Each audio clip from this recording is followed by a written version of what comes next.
Boa tarde a todos. É um prazer estar aqui com vocês hoje. Agradecer a organização da festa, agradecer a Josélia, a curadora, pelo convite.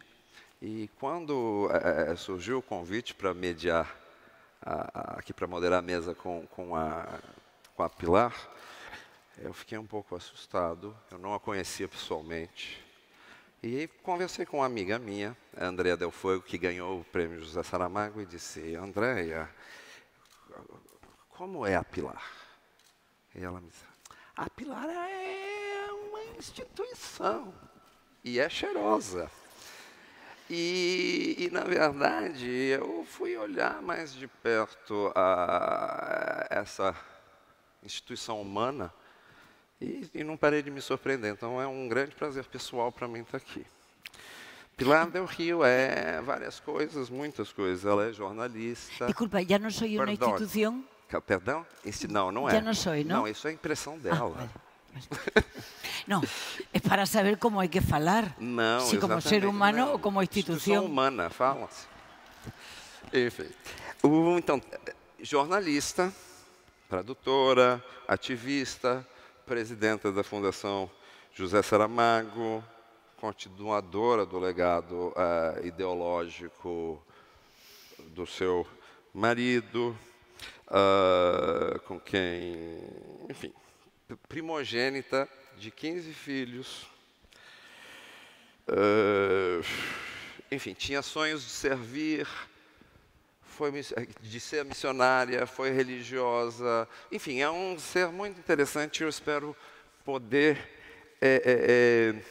revelar para vocês um pouquinho dessa multifacetada pessoa.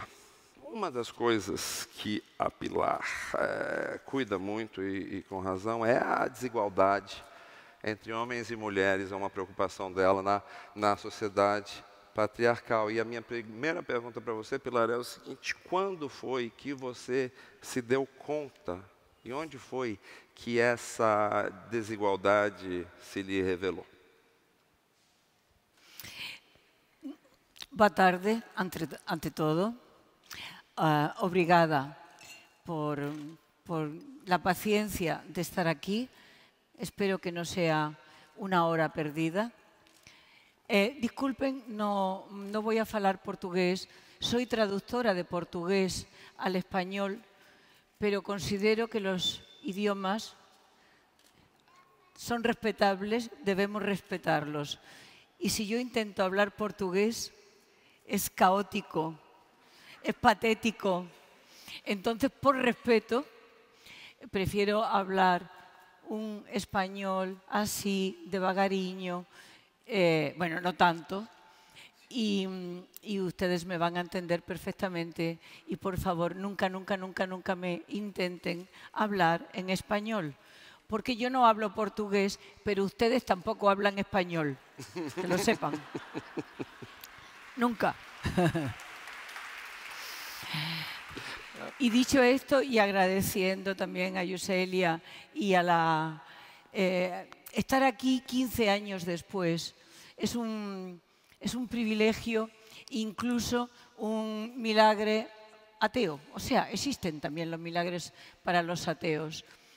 Es verdad que José Saramago recibió algún convite muy al principio, no pudo venir y luego ya era imposible por razones de salud.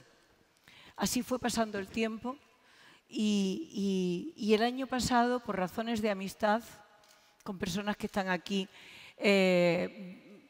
vine como espectadora de este magnífico encuentro de la FLIP y de Para Ti, y ahí nació la idea de que había que volver.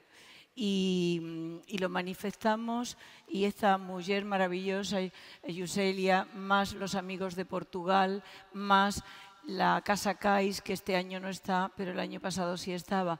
En fin, confluyeron para que podamos estar una representación portuguesa que haya vuelto a su otra casa, que es Brasil.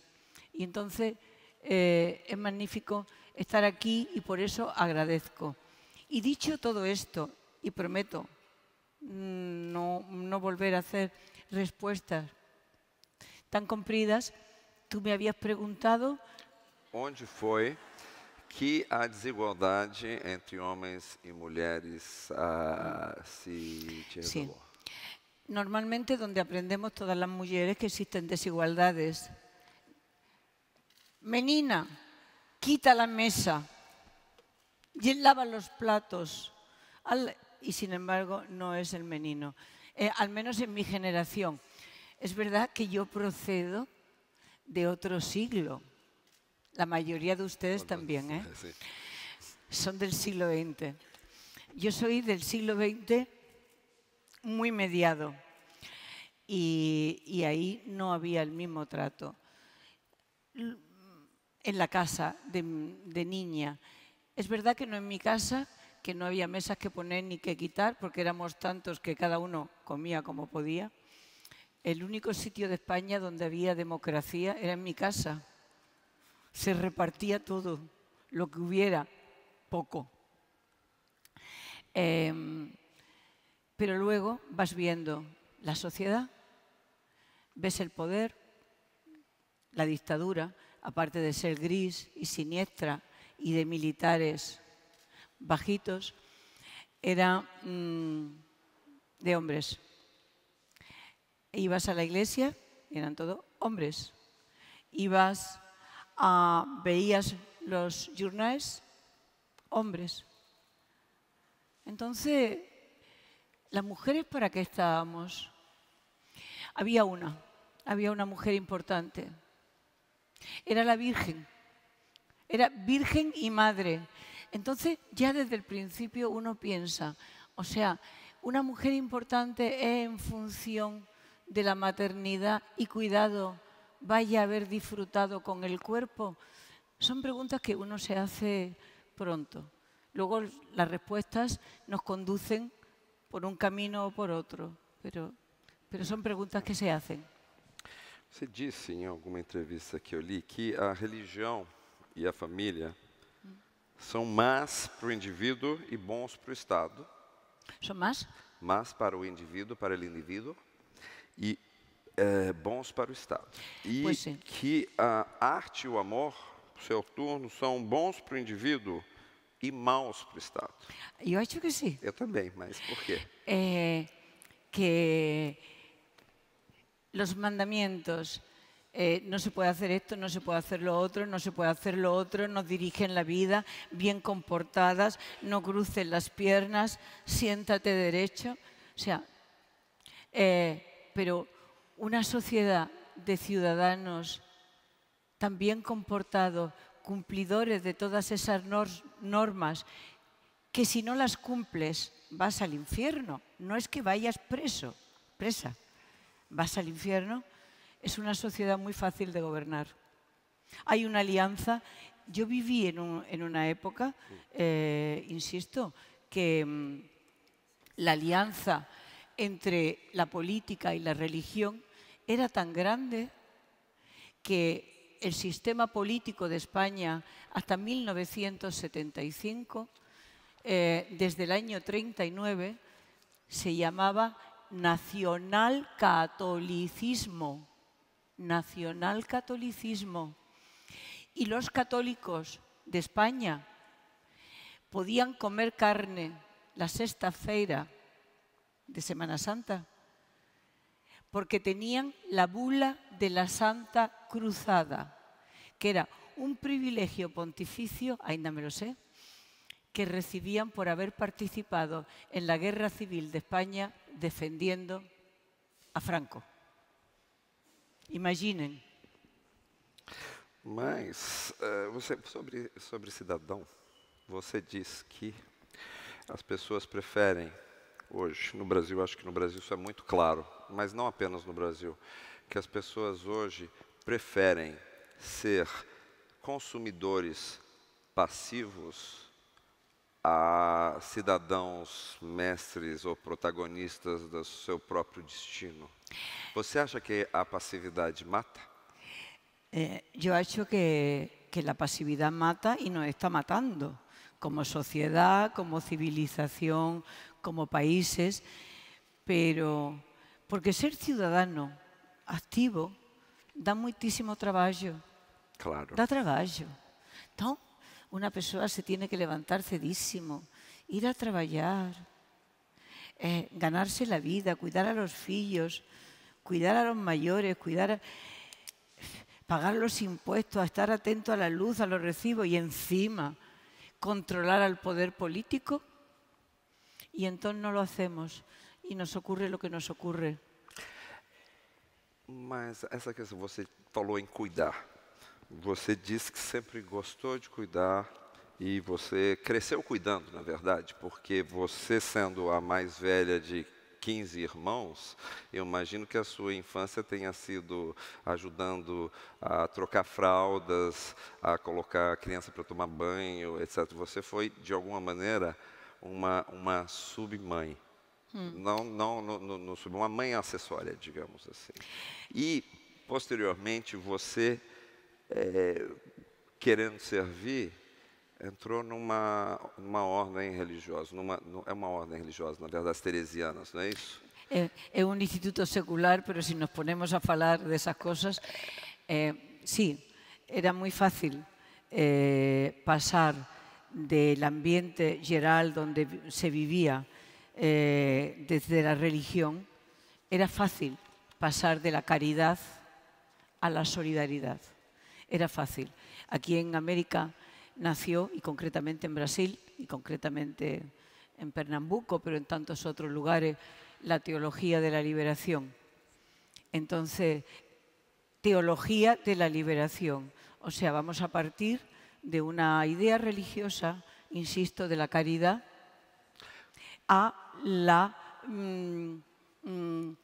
al respeto profundo que significa tratar al otro no como hijo de Dios, sino simplemente como el propio semejante.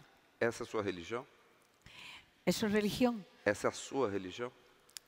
No, yo no tengo religión. Yo lo que tengo es mandatos humanos. Y el primer mandato es respetar a los otros. Y exijo respeto también, ¿eh? Falando de mandatos, Pilar, dos, digamos, mandatos da Fundação é uma intervenção cívica baseada em determinados valores e, ao mesmo tempo, José dizia que ele tinha ideias para novelas. Você tinha ideias para a vida. Ele não sabia o que era mais importante. Eu tenho uma certa suspeita. Los escritores son fantásticos para hacer frases. E además ficam tão contentes. Mas essa é ótima. Mas quais são as suas ideias para a vida? Quais são as ideias que você está implementando e que você quer implementar? Desde luego, no algunas de las que tenía Saramago. Dice un día, porque yo le he dicho a Pilar que, o entonces el jornalista le pregunta, ¿y Pilar, qué espera de Pilar? Y dice Saramago, capacidad de producir frases, que me continúe, Sí. continuarme. Continuarme. Y a continuación dice, pero yo no quisiera estar en la piel de Pilar, así que yo haya muerto. Y yo dije, Entonces, ¿por qué dices eso? Y lo dices en público. Porque si lo hubiera dicho en privado... Não apenas público, publicíssimo, porque está no filme, no documentário José e Pilar. Y ahí... Para o mundo e para todos. O la vida. Es decir, a partir de ahora, ¿qué hace? Y digo, continuar a José Saramago. Pero como una no es José Saramago, lamentablemente, entonces no dá. 24 horas no dan. Mas vocês têm projeto de declaração dos deveres humanos que foi anunciado por ele no 50º aniversário da Declaração Universal dos Deveres Humanos e que eu sei que é uma coisa muito cara a você. ¿Você pode falar um pouquinho mais disso para a gente? Sí, tú cuando dices 50º es 50, ¿verdad? 50. Es que Cuando los cultos, os ponéis cultos, Sí. son como él también es escritor, también construye frases y complica la vida. 50 aniversario de la Declaración de Pero Derechos en Humanos. espanhol, en portugués, no, 50º. No. Mas, enfim, 50, 5-0. Sí, José Saramago recibió el premio Nobel un día que se cumplían el 10 de diciembre, que es el aniversario del señor que fundó los premios, es decir, Nobel, y se cumplían 50 años de la declaración, de la asignatura de la Declaración de Derechos Humanos. Entonces Saramago aprovechó que tenía las tribunas del mundo y para hacer un discurso, no un discurso político, para hacer un discurso muy, muy, muy político. Él decía, ¿qué voy a falar? Voy a hacer un chiste y no sé qué, voy a tener otro momento con tanta expectación. No, pues voy a aprovecharlo. Entonces, el discurso dura solo y exclusivamente 3 minutos, es el discurso de aceptación del Nobel. Y yo le he pedido a Alexandre que, si no le importaba, leyéramos 2 fragmentos. Él podría empezar leyendo uno, para que sepan por qué Saramago ese día decidió falar de derechos humanos, y yo voy a leer a continuación otra parte para que entiendan por qué la Fundación José Saramago, lo que somos, lo que tenemos, lo que podemos, lo que soñamos, está puesto en este proyecto de Declaración Universal de lo que voy a decir a continuación. Tengan un poquito de expectativa, que lo que voy a decir es interesante. Obrigado.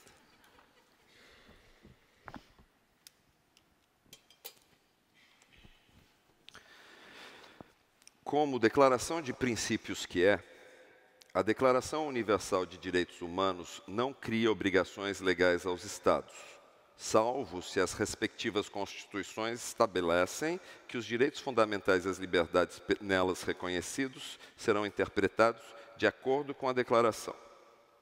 Todos sabemos, porém, que esse reconhecimento formal pode acabar por ser desvirtuado ou mesmo denegado na ação política, na gestão econômica e na realidade social.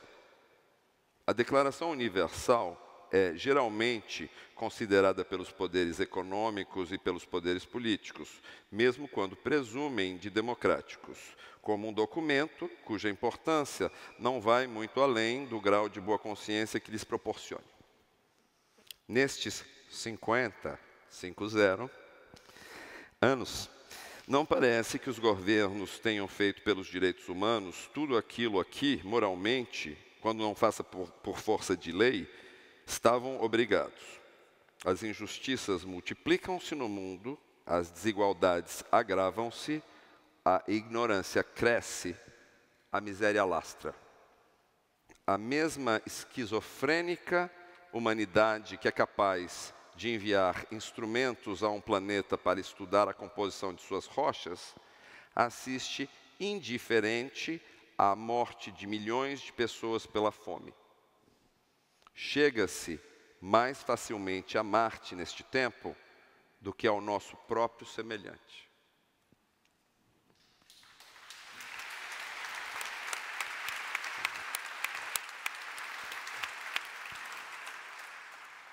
Y ahora la segunda parte de esta misma declaración, que es en lo que estamos a traballar en la Fundación José Saramago. Alguén non anda a cumprir o seu deber. Non andan a cumplirlo os gobernos, sella porque non saben, sella porque non poden, sella porque non queren, ou porque non o permiten os que efectivamente gobernan as empresas multinacionais e pluricontinentais cuyo poder absolutamente no democrático redució a una casca sin conteúdo lo que aínda restaba de ideal da democracia. Mas tamén non están a cumprir o seu deber os cidadáns que somos. Foi-nos proposta unha Declaración Universal de Dereitos Humanos e con iso julgamos ter tudo, sin repararmos que nenhum dereito poderán subsistir sin asimetría dos deberes que les corresponden. O primeiro dos quais será exigir que eses dereitos sexan non só recoñecidos, mas tamén respetados e satisfeitos. Non é de esperar que os gobernos façan nos próximos 50 anos o que non fixeren nestes que conmemoramos. Tomemos entón, nós, cidadáns comuns, la palabra e a iniciativa, con la mesma vehemencia e a mesma forza con que reivindicamos os nosos dereitos, reivindiquemos tamén o deber dos nosos deberes.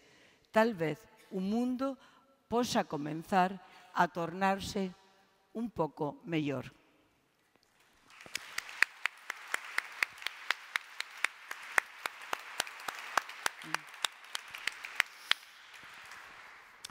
Pues y es esto. Eso.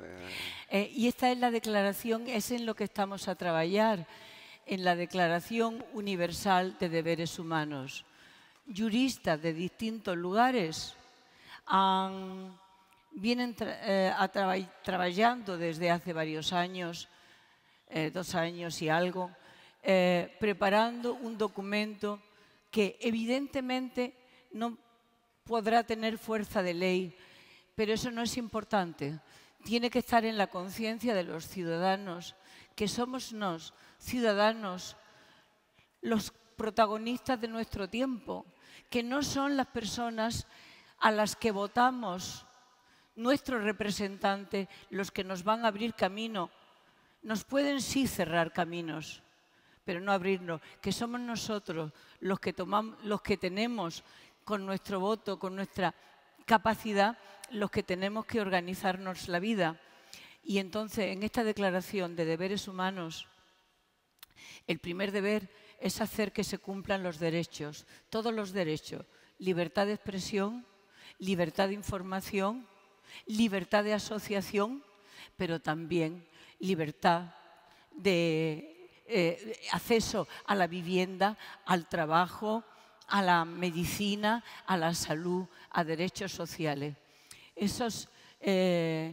Exigir que se cumplan todos los derechos y al margen de que se cumplan todos los derechos, tenemos otros deberes. El deber de instruirnos, el deber de ser conscientes, el deber de no ser manipulables, el deber de tener opinión formada, el deber de ser ciudadanos con tan alto contenido cívico que no nos puedan adormecer con cuentos, porque nos cuentan todos los cuentos desde los medios de comunicación, desde las televisiones, y está bien que nos cuenten cuentos a la hora del relax, a la hora del ocio, pero que no nos cuenten cuentos cuando están contando el mundo.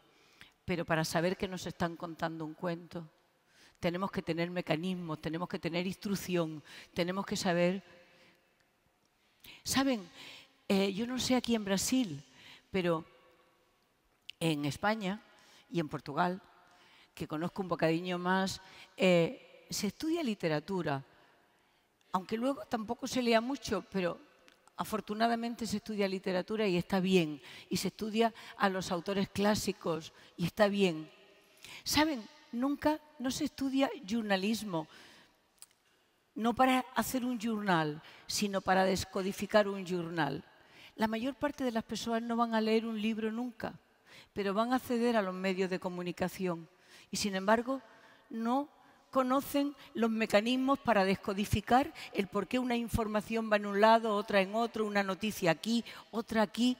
Entonces, no están preparados para asumir, o no estamos preparados para asumir como ciudadanos la cantidad de mensajes que nos van llegando cada día. Entonces somos fácilmente manipulables.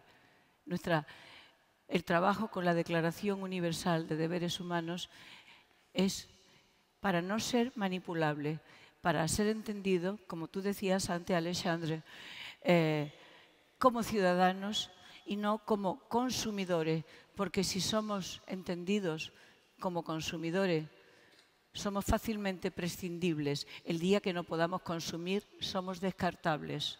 Y no queremos ser descartables, ¿verdad? Outro... É um meeting, hein?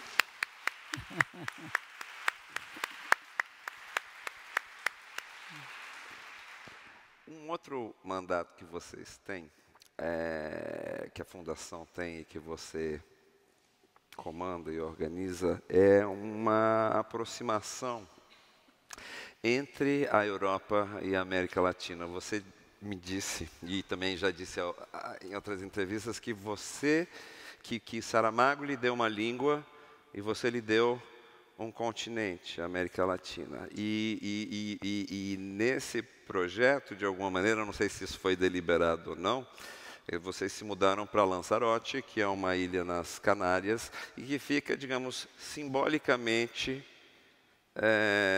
a localização geográfica é muito simbólica, porque ela fica no meio do Atlântico, entre Europa, África e América Latina.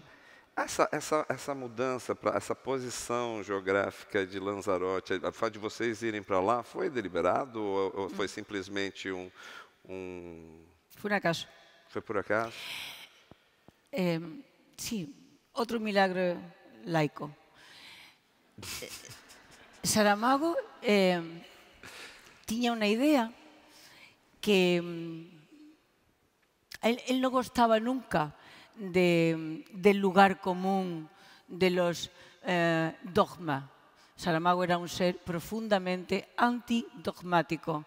Deme un dogma que él se lo salta. No está. Entonces, de repente hubo una pasión europeísta enorme, porque España y Portugal asumieron la participación en un club europeo, que entonces se llamaba Mercado Común y ahora Unión Europea. Y entonces toda la gente decía, porque ya formamos parte de Europa. Y decía Saramago, ¿y dónde estábamos antes? Continentalmente. Entonces, como seguía, el discurso político seguía, porque no es en Europa, ahora que ya estamos en Europa, no sé cuánto. Y él entraba en auténtica ira y decía, si este concepto que están a decir esta Europa, de un club económico, mercado común, esto es Europa, yo me voy embora. Y escribió un romance que se llama A Llangada de Piedra. Y entonces La Llangada de Piedra es que la península ibérica, es decir, España y Portugal, efectivamente se separan de Europa. Auténticamente Europa, no un club, sino Europa continental, se separan y se pone a navegar en dirección al Atlántico Sur. Era una idea de Saramago, partía de la base del resentimiento histórico con una forma que habían tenido algunos países de tratar a Portugal, pero sobre todo también con esa forma que estaban empleando básicamente los políticos de la época y los medios de comunicación. Pero quiso el destino que nos encontráramos cuando estaba escribiendo A Llangada de Piedra. Y entonces, independientemente de estar relatado nuestro encuentro en ese libro, Saramago acabó sumándose a la pasión que yo tenía por este continente. Y él, que era más cercano a Brasil, obviamente, pero que ya conocía otros países de esta América, claro, que él llamaba América del Sur y no América Latina, porque hay muchos pobladores en este continente que no falan idiomas procedentes del latín. Claro. Entonces, se agudizó y pasó a convertirse en un militante de las relaciones intercontinentales y a decir, tenemos un pie en este continente, en América. Por cierto, cuando los necios dicen América refiriéndose a Estados Unidos, yo siempre fico perpleja. América. Entonces, ¿dónde estamos los demás? Brasil no es América, Argentina no es América, Perú no es América, otro será Estados Unidos, pero América es un continente. Entonces él quedó más fascinado con esta parte de América y nos fuimos a lo largo de nuestra vida animándonos en este proyecto transibérico, no latinoamericano, no iberoamericano, transibérico, es decir, salir de la península ibérica para venir también aquí y tener casa con tantas personas, con tantas culturas, con tantos idiomas como hay en América Latina, en esta América. Perdão. Pilar, você disse que em Jangada de Pedra José escreveu sobre o encontro de vocês. Você pode contar para a gente como foi esse encontro? Pensé que no me lo ibas a preguntar. É porque eu já sei. Porque aquí vamos a hablar de amor también Claro, o algo de eso, ¿no? por supuesto, claro, cómo no. Pues hay un encuentro entre dos personajes en un hotel de Lisboa. Hotel, bar. Bar del hotel, no cuarto. Eso vino después y no está en el libro. y entonces está el protagonista y entra una de las protagonistas, Joana Cardá, y el protagonista, el hombre, siente tremer la tierra. Saramago dice que él sintió tremer la tierra cuando yo entré. Ya he dicho que los escritores son muy aficionados a hacer frases. Yo estaba allí y la tierra no tremió. Ai, ai. Agora uma coisa, vocês, quer dizer, isso foi antes, vocês já eram ateus, mas você se casou no religioso, já sendo ateia, entendo eu, no primeiro casamento. Ah, Pilar. vale. Oh, Primeiro susto. casamento. Pilar foi casada 2 vezes. No primeiro mi casamento, padre. ela se casou no religioso para não dar desgosto à sua mãe, você disse isso. É. Se hoje a sua mãe estivesse viva e se você fosse casar de novo, você já estaria pronta para dar esse desgosto ou ainda não? No, vamos a ver, vamos a ver. Por parte. Cuando le dije a mi madre que tenía un enamorado y que convivía con él, y le dije la edad que tenía, ¿sabe qué dijo? Pero si no me gusta ni para mí,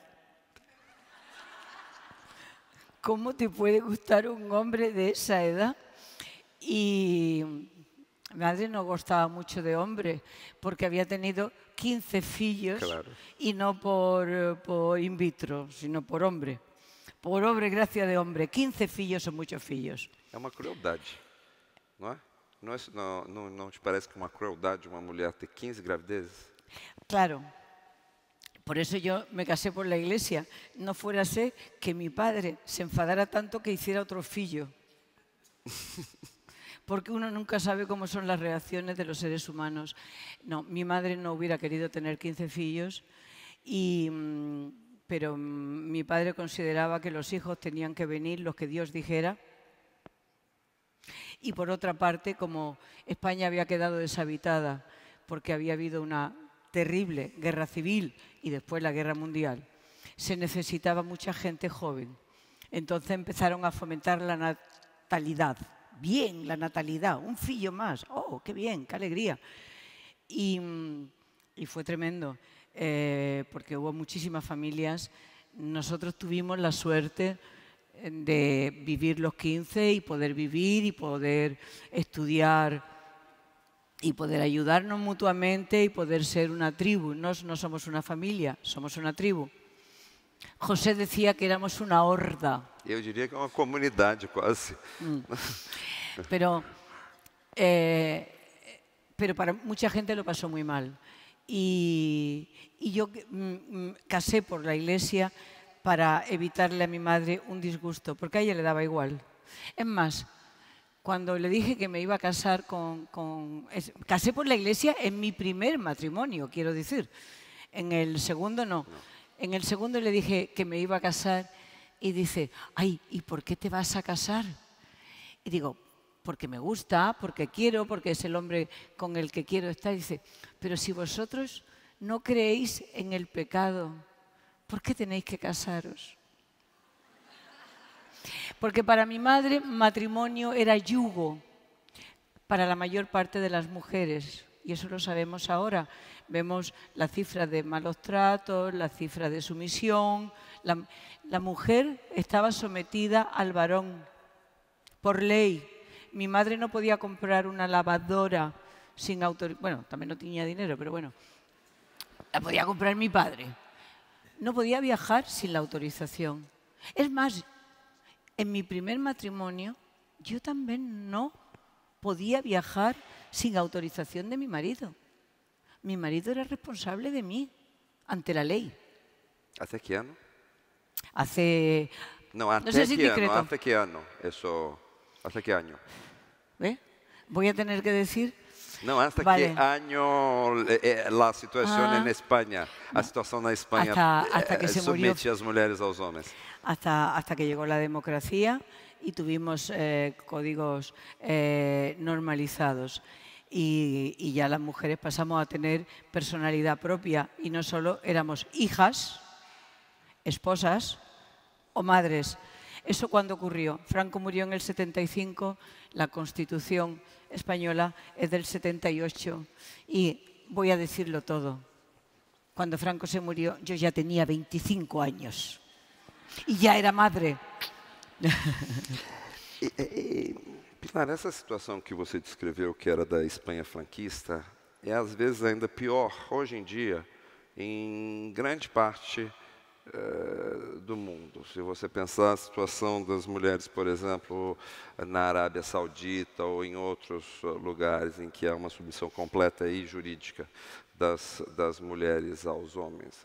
Qual é o recado que você daria às mulheres que estão ainda sob esse patriarcado? Pues, ante todo, pido solidaridad de las que no somos, de las que ya no estamos dependientes del patriarcado. Porque eso es muy importante. Es decir, es muy fácil cuando se tiene hegemonía sobre la propia vida y medios económicos para subsistir, decir, seamos independientes. Esta mañana, en la casa Amado y Saramago, en la que les convido a que pasen por allí y vean y disfruten contemplando la cordialidad de esos dos grandes escritores, Jorge Amado y José Saramago. Hemos tenido un testimonio absolutamente impresionante de una garota jovencísima que, resumo, fue víctima de un intento de violación. Consiguió escapar, fue a denunciar y se rieron de ella porque, total, no había sido violada. Casi violada, pero no violada. La familia le llegó a decir, algo harías, no nos envergoñes, no cuentes esto, porque si cuentas que has estado a punto de ser violada, envergoñas el buen nombre de la familia. Y estando en su casa con esta sensación, oye gritos en la casa de al lado, sale, ve sangre y era la vecina. Estaba siendo maltratada, tenía la cara entera venida abajo, sangraba. Ella la ayuda, la restituye, se enfrenta al marido. Sufre problemas por ese asunto porque ella misma luego ya no puede volver a la casa porque el marido la amenaza, el marido de la amiga. Solución, final de la historia. La mujer maltratada tiene que volver con el marido porque no tenía otra forma de vivir. Porque probablemente no fue preparada para tener un trabajo o tuvo que abandonarlo y porque tenía prole, tenía fillos y tenía que estar con el marido. Entonces, claro que tenemos que decir que tiene que salir del patriarcado. Por favor, ¿cómo? Entonces, será la educación, seremos los que estamos fuera, seremos... vigilando que haya unas leyes. Si un señor maltrata, es el señor el que se va inmediatamente. Claro. Y no amenaza a todos los vecinos que cobijaron a esa señora. Todos no, solamente una garota. Porque los demás oían los gritos y no salieron. Y no salen, y no salimos. Y todos los días hay mujeres víctimas de malos tratos. En el mundo entero. En Suecia, en Noruega, en España, en Portugal, en Brasil, en México, en Estados Unidos. Tenemos que reaccionar. Pero ¿saben qué? Es de mal tono falar de esto. Hay personas que no soportan y que consideran que esto es un meeting insufrible. ¿Y saben qué les digo? Algo me queda de la religión cristiana. Aprovechar todos los momentos que tengamos voz, sea donde sea para hablar de peces de colores, de borboletas, de literatura, de medicina. Hay que falar de esto y hay que decir que es inadmisible, que ningún ser humano es superior a otro, ninguno, ni por color, ni por poder económico, ni por género, ni por nada. Y hay que decirlo. Y cuando hay una persona que se aborrece, a esa persona hay que mirarla con mucho desprecio y decirle, ¿tienes problemas sexuales? Y ya, eliminar. Es verdad. Me enfado.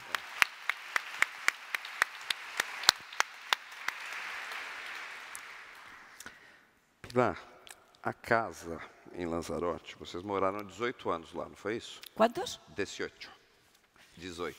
Debe ser. Sim. Una vida. E digamos, esse ponto de encontro geográfico, de alguma maneira, ele também se traduziu em relações humanas e amizades. A casa acabou virando um ponto de encontro. Pois foi. Quem frequentava a casa mais? Quem eram os amigos? O que vocês faziam? O que significa? Mira, frecuentaba, obviamente, las personas de Lanzarote, pero pasaron por casa gente maravillosa, desde Bertolucci, que le cayeron 2 lagrimones cuando a miña irmá que mora al lado le dijo, Bernardo, hace 30 años vimos 900 tu filme, pensamos, si un día temos un fillo se va a llamar Olmo, 30 años después nació un fillo, aquí tienes a Olmo. Y Bernardo Bertolucci, estuvo Carlos Fuentes, estuvo Mario Vargas Llosa, estuvo, bueno, muchísima gente del mundo de la cultura, Eduardo Galeano, de Brasil vinieron varios, bueno, mucha gente. Pero voy a contar, Saramago escribía en el andar de encima y trabajaba con música. Y yo en el andar de abajo, que se comunicaba con una escala que hacía como de chimenea y metía toda la música en mi sitio. Y yo no consigo trabajar con música. Entonces, no es fácil estar casado con un hombre que gosta de música tanto. Pero, bon, se puede tolerar que oiga a Mozart o a Beethoven, pero ¿y si pone 5 veces seguidas el mismo disco de Leonard Cohen? ¿Es para matarlo o no es para matarlo? Matar-se. Eu acho que me disseram que esse papagaio, entre aspas, que você traz no peito tem...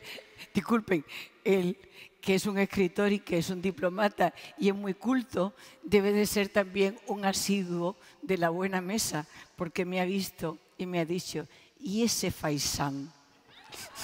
E é um faisão. Mas não, um faisão papagaio. Viva a diversidade. Qual é a história desse papagaio? Este papagayo, ¿se ve ahí? Se lo regaló. Faisão, mas vamos. Vale. Mientras no sea una galiña. Este se lo regaló George Amado a Celia Gatay. fue un presente que le trajo de un viaje. Y cuando murió Celia Gatay, Paloma Amado, que no sé si estará por aquí, Paloma Amado me lo ofreció. Y entonces, en los grandes momentos, en situaciones especiales, yo llevo el faisán de Jorge Amado, porque gosto muchísimo de la simbología. Les voy a explicar una cosa más. Es que no quedaba bonito el papagayo, pero llevo aquí la alianza de José Saramago. ¿Se ve? Y, ¿saben? Y una bola como si fuera la tierra con perlitas pequeñas dentro. ¿Saben quiénes son? Somos todos. Todos nos cabemos en el mismo espacio y podemos convivir. Entonces, al final, es como el anhel protector y nosotros.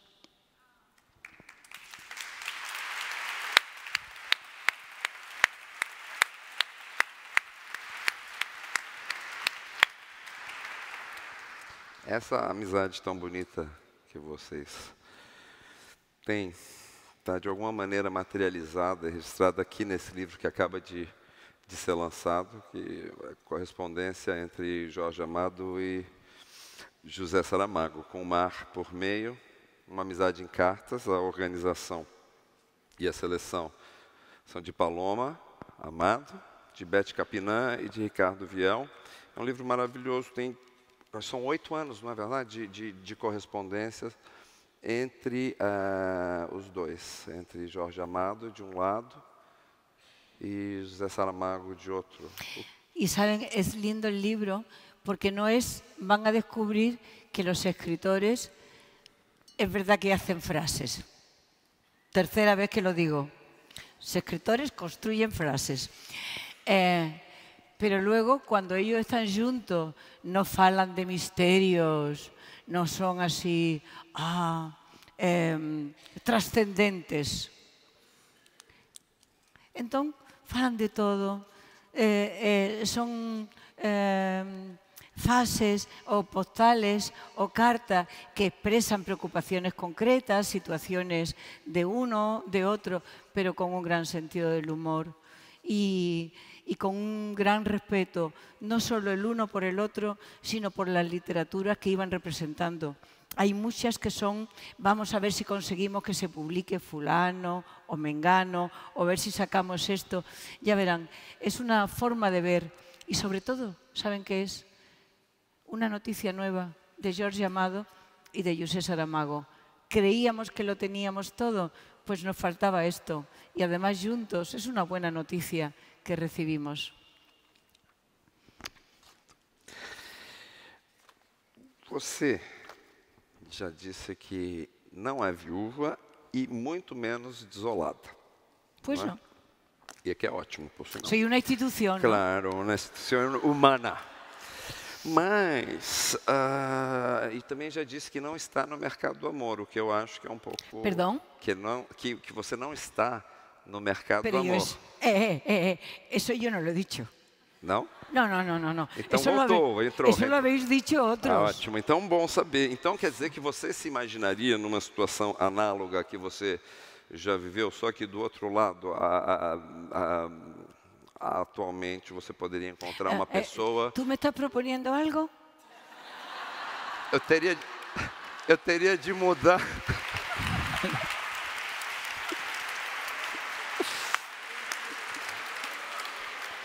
Olha, a gente podia fazer um casal de 3 e eu teria de mudar um pouquinho de orientação sexual, mas sem problema.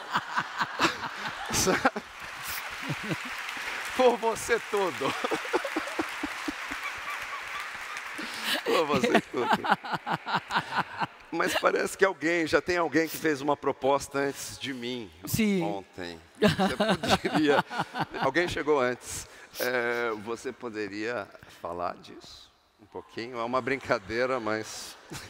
de las propuestas sentimentales nunca se sabe. que no he tenido. Quem sa- Propuestas sentimentales Não, nulas. não, mas você você vislumbra essa possibilidade de a Terra tremer Não. por alguém? Yo vislumbrarla la vislumbro. Otra cosa es que alguien me vislumbre a mí. Não, mas essa. Perdón, pero me encantaría poder decir, ya he rechazado varias veces. ¿No? ¿Me han rechazado? Sí. Ontem mismo, Ah, sí, claro. Lázaro Ramos le pedí matrimonio en público. Y ya estaba, ya. No, él en público ha dicho, ¡ah, qué maravilla, belleza, no sé qué! Pero pone en copia a su enamorada. Y yo, así no sirve. También un día Paloma Amado escribió un artículo muy indignado con alguna situación concreta de Brasil.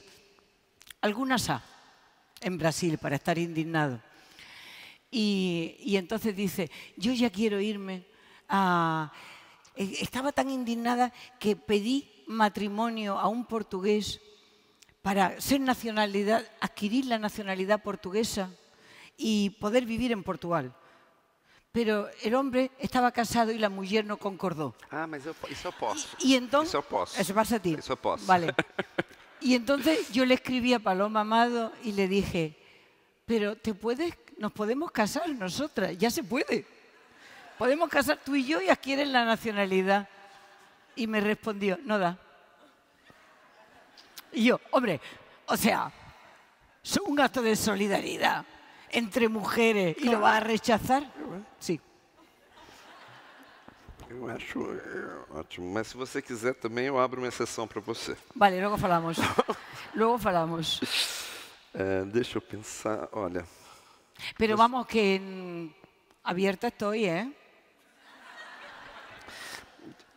Eu não sei se eu sonhei, se eu li isso em algum lugar, mas você tem pavor de aviões? Teño. E como é que você lida com isso viajando tanto? Amigos que viajan en avión, sepan que ustedes viajan gracias a los que tenemos miedo. García Márquez lo escribió Ai, que ótimo. y es palabra de autor. As minhas Dice perguntas García acabaram Márquez, tendo público. que también tenía pavor al avión, que los aviones se sostienen gracias al miedo de los pasajeros. Entonces los pasajeros van así y el avión vuela. Cuando hay un insensato que no tiene miedo, el avión cae. Teño miedo, pero también teño comprimidos. Qual comprimido que você toma? Se não Me da igual. Siempre que sean 5. E eu tomo lorazepam, é ótimo. Vale, sí, isso no, vale. yo varios, Eu acho con ótimo. alcohol. E do Papa, você como ex-católica do Papa Francisco I, o que você acha? Acho bien. Yo creo que este Papa representa un retomar de una iglesia que nació, como dije antes, a partir de la teología de la liberación. Tal vez él no fuera el teólogo de la liberación, que era el padre, el obispo de Pernambuco, Elder Costa. Elder Costa, sí, o Leonard Wolf o algo así. Pero es un hombre naturalmente empeñadísimo. Y le he leído textos. Esa cosa que dicen que colaboró con la dictadura de Argentina es absolutamente mentira.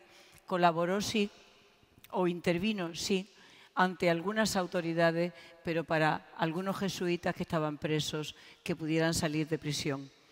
Yo pienso que es una persona que tiene un concepto evangélico en el sentido del Evangelio de Jesucristo, no de las iglesias evangélicas que andan por ahí, algunas de ellas no con las mejores intenciones. Creo que tiene el mensaje de Jesucristo, de las bienaventuranzas. No sé si lo va a poder llevar a cabo, no lo sé.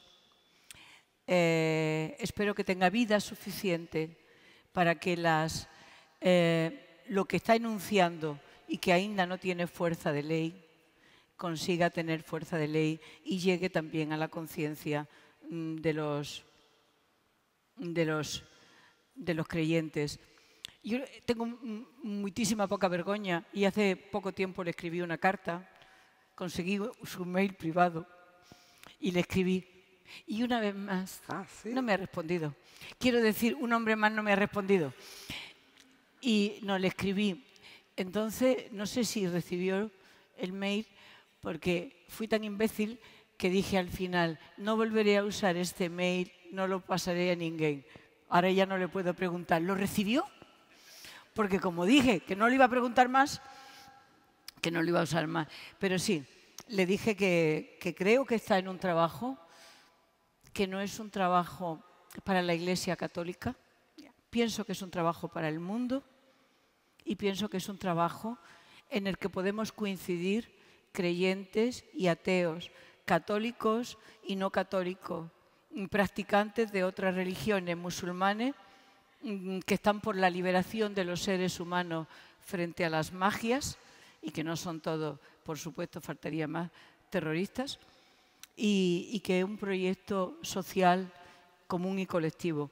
Y me encantaría participar y le pasé la declaración de deberes humanos para que él la tuviera, porque me parece complementaria al proyecto que él tiene de que sea una sociedad mucho más justa y donde no impere la ley de la selva, es decir, la ley del capital desolador de continente y de personas. Tenho aqui para dar uma pergunta da plateia. Você viralizou no Brasil com um vídeo sobre quando um entrevistador lhe chamou de presidente. Eu, inclusive, assisti a esse vídeo e fiquei muito chocado. Quer dizer, eu achei que você tinha total razão. ¿Tú me ves presidente a mí?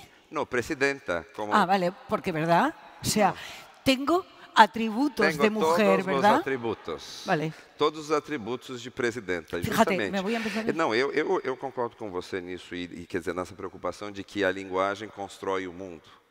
Não é? Como você se sentiu? Porque eu me lembro de cor, assim, hay que ser un necio para decirme presidente.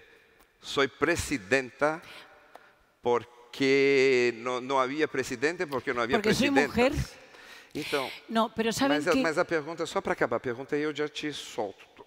Como é que você se sentiu, além da questão específica da linguagem recriando o mundo e a gente forçando a linguagem para criar um mundo que a gente quer, como é que você se sentiu viralizada na internet?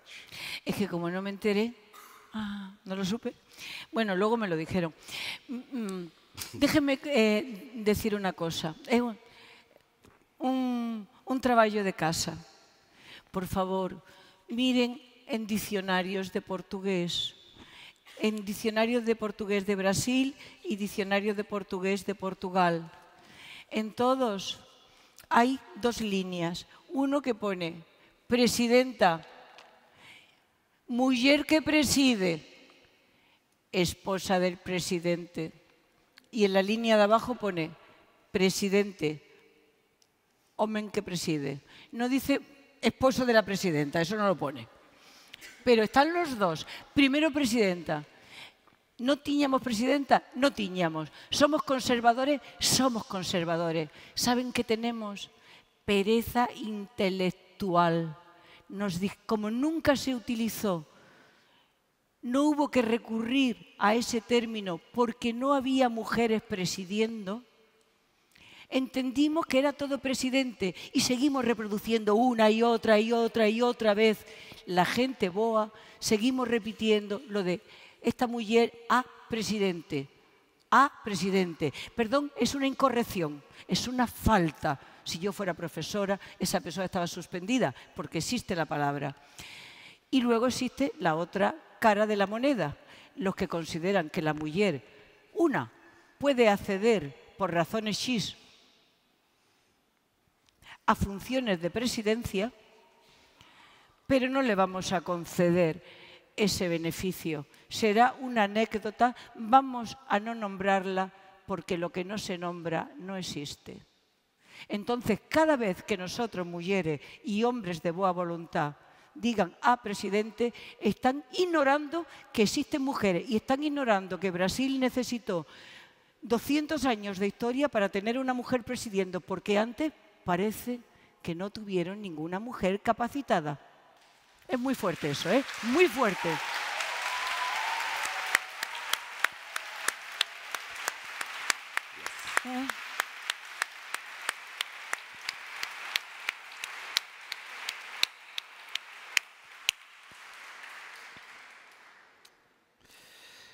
Eu não sei se a plateia tem mais perguntas. Se vocês quiserem fazer uma pergunta, o momento é agora. Não, quer dizer, com papelzinho. Vocês mandem que eu leio aqui. Eu perdi aqui. Você falou também que você vê o que está acontecendo no mundo. Eu acho sempre que a gente tem que ser otimista. E você fala que a gente está criando uma ditadura do dinheiro. Isso Não, tem a ver com outras questões que a gente tem falado aqui. O que fazer para ser consciente? Saben, hoy vamos a tener una mesa completamente distinta de esta. Espero que no les haya defraudado mucho. Y vamos a hablar de ciencia y de cultura.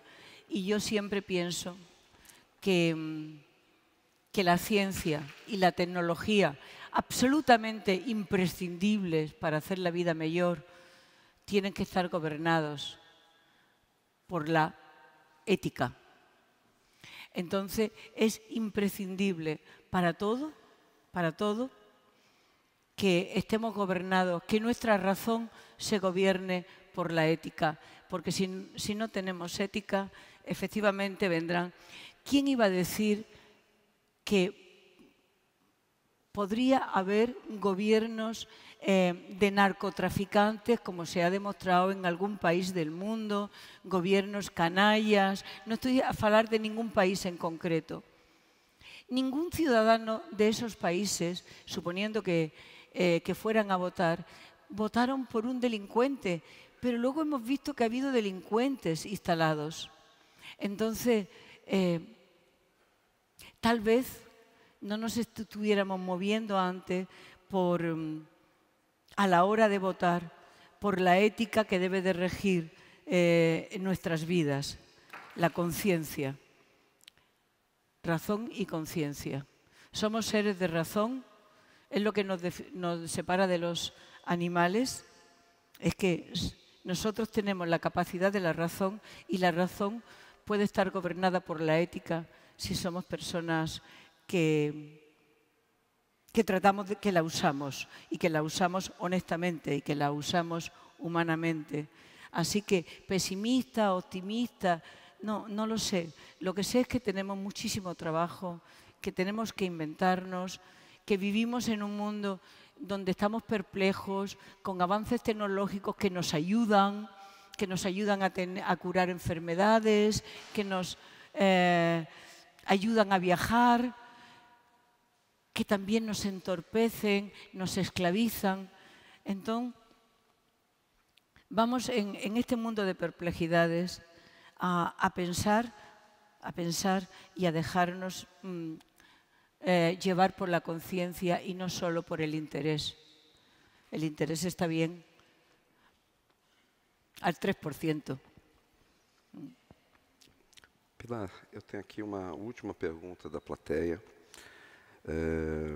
E uma coisa, já falou de várias coisas, mas a gente não falou muito da sua relação atual com a literatura. Com quem? Com a literatura. Sabe aquela vizinha que mora ali? Ya estaba pensando que era como un enamorado. O sea... No final da pergunta, a pergunta é: o que você anda lendo? Uy, bueno, el visionario, como vine a la presentación, por cierto, qué alegría, como decía al principio, venir a una feria, a una flip, donde el protagonista, Lima Barreto, negro y con tantas mujeres, tantos invisibles para ser absolutamente visibles con nuestra fuerza.